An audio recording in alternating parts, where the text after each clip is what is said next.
Bab 49. Di Pasar Ikan Timur Kota, ada seorang pria bernama Handoko yang berusia sekitar 27 atau 28 tahun dan baru saja menjabat menjadi penguasa pasar ikan terbaru. Dia memiliki wajah gemuk dengan bekas luka, serta mata yang penuh keserakahan dan kekejaman. Setelah mengambil alih posisi Iwan, awalnya dia ingin menuruti perintah Eko untuk tidak mengambil komisi dari warga Dusun Darmadi. Namun, melihat mereka menjual begitu banyak ikan setiap hari, dia akhirnya tidak tahan. Eko mengernyitkan alis. Awalnya dia mengira orang-orang Dusun Darmadi tidak akan mungkin menjual sebanyak itu setiap hari. Kini setelah melihat penjualan harian mereka mencapai 250-300 kg, Eko mulai menyesal. Sebenarnya dari 70% komisi yang diberikan penguasa pasar ikan kepadanya, Eko harus menyetorkan kembali 60% ke kepala kepolisian. Meski hanya 10% sisanya, nominalnya sudah mencapai 20.000 gabak, bukan jumlah kecil baginya. Ayolah Tuan Eko, kata Handoko dengan wajah cerdik. Aku tahu apa yang Tuan khawatirkan. Aku sudah menyuruh orang menyelidiki sarjana di Dusun Darmadi itu. Dia sudah lama putus sekolah dan tidak mungkin jadi pejabat lagi. Lalu mengenai Zabran, meskipun dia hebat, Tuan tinggal cari petugas kepolisian dan pemanah untuk mengepungnya. Punya kekuatan super pun dia tidak akan bisa berkutik. Kamu sedang mengguruiku ya? Eko menatap bawahan barunya dengan alis terangkat. Wajahnya tampak murung. Buk. Tubuh Handoko bergetar dan dia langsung berlutut. Wajahnya penuh ketakutan. Tuan Eko, mana mungkin aku berani mengguruimu? Aku hanya preman kecil. Kini aku bisa menguasai pasar ikan semua berkat Tuan. Aku sangat paham bahwa setiap ucapan Tuan menentukan nasibku.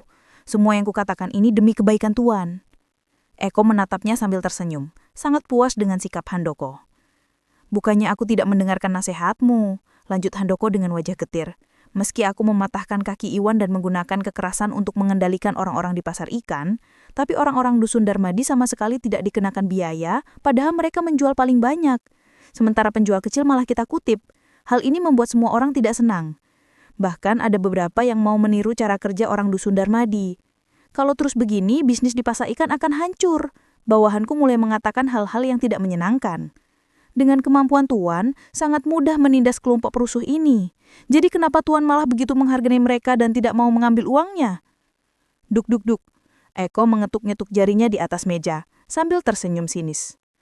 Kamu kira aku takut dengan seorang sarjana dan tukang pukul? Aku punya banyak cara menghadapi mereka. Hanya saja, Bupati saat ini baru menjabat dan situasi di kantor kabupaten masih belum jelas.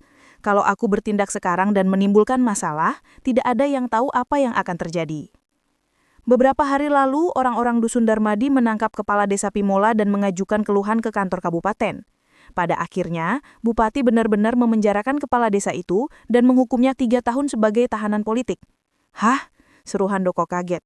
Ternyata orang-orang Dusun Darmadi benar-benar berani menangkap kepala desa dan Bupati justru berpihak pada mereka. Haha, tertawa Eko sinis. Takut ya? Tidak takut, jawab Handoko dengan keringat dingin di dahinya. Selama Tuan Eko memberi perintah, aku akan lakukan semuanya. Eko menyenyum tipis lalu berkata, kalau kamu tidak takut, kita akan menangani perusuh-perusuh itu. Hah? Apa? Handoko terkenyang. Baru saja Tuan Eko bilang Bu Batu berpihak pada mereka. Sekarang malah ingin menghabisi.